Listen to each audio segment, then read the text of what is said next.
Ms. Archuleta, I think you were the one that said that deferred maintenance is basically scheduled maintenance that we haven't gotten to yet. It hasn't gotten done yet.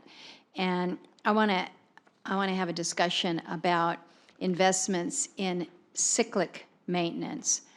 This is effectively what we're trying to do to avoid the deferred maintenance, and it's like a doctor telling you, look, you need to eat right and you need to get exercise. Of course, this is what we need to do, and then when we don't do it, then we play catch up on the health end.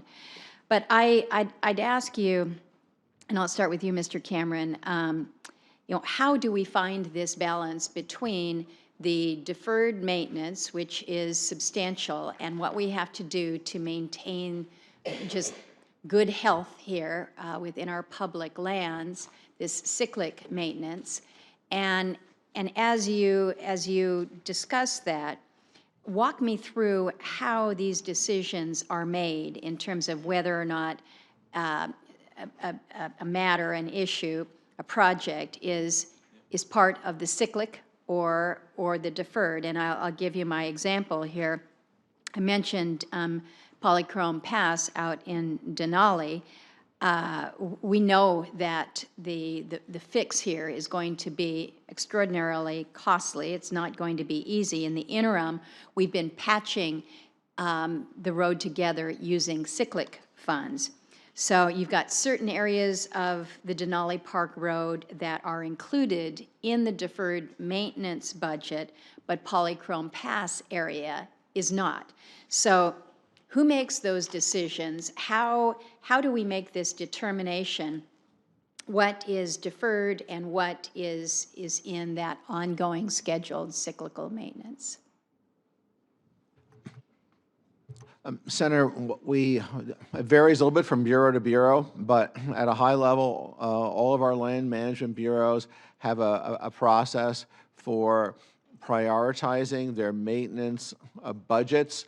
One could say on one level. Who has the authority for that? Is it the land manager's job? Who has that oversight, if you will? So each park superintendent or refuge manager has got the best information about what's happening on their particular properties, and our bureaus have a tool called Maximo that mathematically creates a facility condition index that gives you information about how much it would cost to replace a particular asset versus the cost of investing in maintenance. So we have each bureau has got at the national level a prioritization process.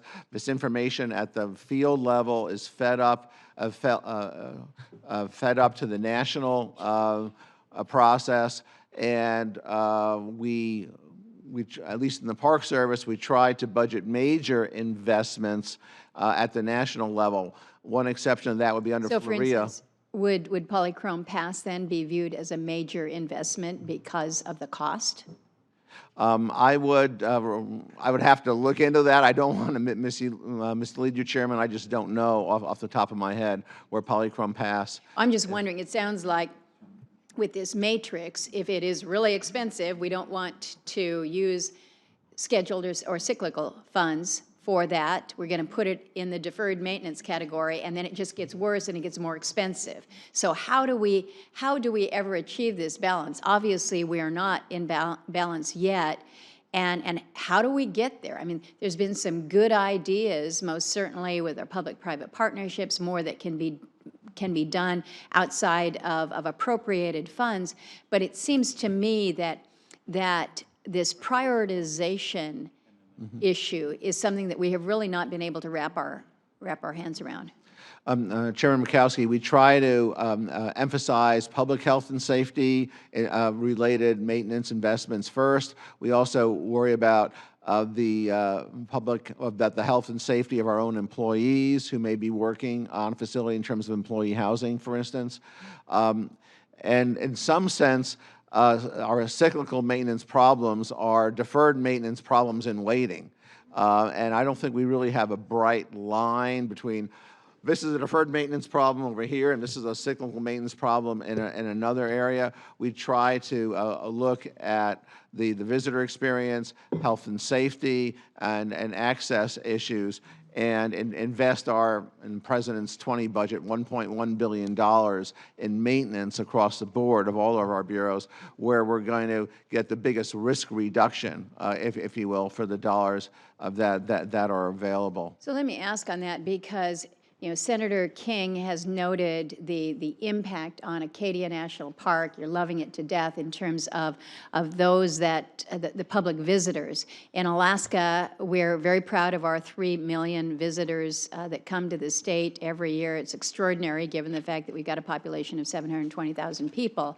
But we have certain parks that receive very, very little visitorship. I'd be very curious to know on the per acre how that all factors out. But it doesn't mean that you don't have, for instance, life safety issues that need to be addressed. So I'd like to understand a little bit more about how this index actually works, because I get those questions from my constituents about where are we on the list, and the list is something that I feel oftentimes is a deep, dark state secret. So We'll be happy to provide something for the record for you, Chairman Murkowski, on how our bureaus come up with their prioritization schemes and what those lists look like. I appreciate that.